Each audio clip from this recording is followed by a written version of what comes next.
कर्तेपणाचा अभिमान नसावा. विषयात राहून परमात्म्याची भक्ती होईल का? विषय सोडल्याशिवाय मी भक्ती करतो असं म्हणणं चुकीचं आहे. विषय आहेत तिथे भक्ती नाही आणि भक्ती आहे तिथे विषय नाहीत. भक्त म्हणजे भगवंताचं होऊन राहणं. त्याला शरण गेल्याशिवाय त्याचं होताच येत नाही. अभिमान ठेवून आपल्याला कधीच भक्त होता येत नाही. प्रथम अभिमान कसा नाहीसा होईल ते पाहावं आणि तसं वागण्याचा प्रयत्न करावा. आपण प्रपंचात मी करीन तसं होईल या भावनेने वागत असतो. परवाच एक जण आले होते. त्यांना त्यावेळी पाहून कोणीही म्हटलं असतं की हे थोड्याच दिवसांचे सोबती आहेत. तरीही मी अमुक करीन, मी तमुक करीन असं ते म्हणतच होते. आयुष्याच्या शेवटच्या घटकेलाही केवढा तो अभिमान.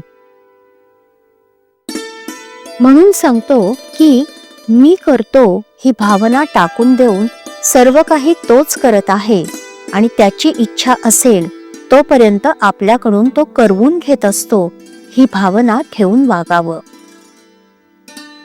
त्याप्रमाणे वागू लागलं म्हणजे आपोआपच विषयाची आसक्ती कमी होऊ लागते.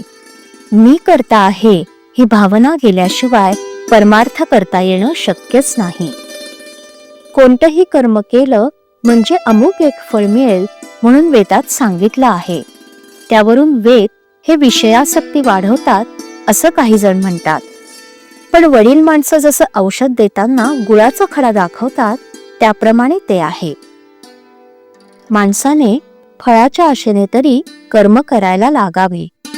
तो कर्म करू लागला म्हणजे आपोआपच फळावरची त्याची आसक्ती कमी होत जाते आणि पुढे अभिमान जाऊन मी करता नसून तोच करविता आहे असं वाटू लागतं.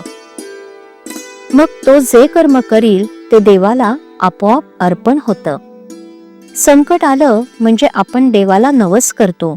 देवानं मनासारखं दिलं नाही म्हणजे देवात अर्थ नाही असं म्हणतो. पण देवाला फसवणं शक्य आहे का? तो म्हणतो हा सुखात असताना माझी आठवणही काढत नव्हता आणि आता आठवण करतो आहे. वास्तविक देवानं आपल्याला पावावं असं आपण काय केलं आहे? म्हणून केव्हाही देवाला फसवू नये, कारण देव फसला न जाता आपलीच फसगत होते. आपण प्रपंचासाठी रोज इतके काबाड कष्ट करतो, परंतु दिवसातून एखादा तास तरी देवाकरता खर्च करतो का हे आपल्याशीच विचार करून पाहावं.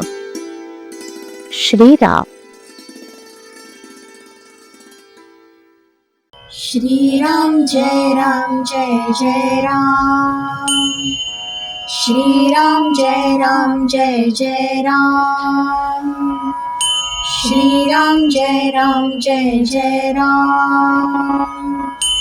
श्रीराम जय राम जय जय राम. श्रीराम जय राम जय जय राम. श्रीराम जय राम जय जय राम. श्रीराम जय राम जय जय राम. श्रीराम जय राम जय जय राम. श्रीराम जय राम जय जय राम.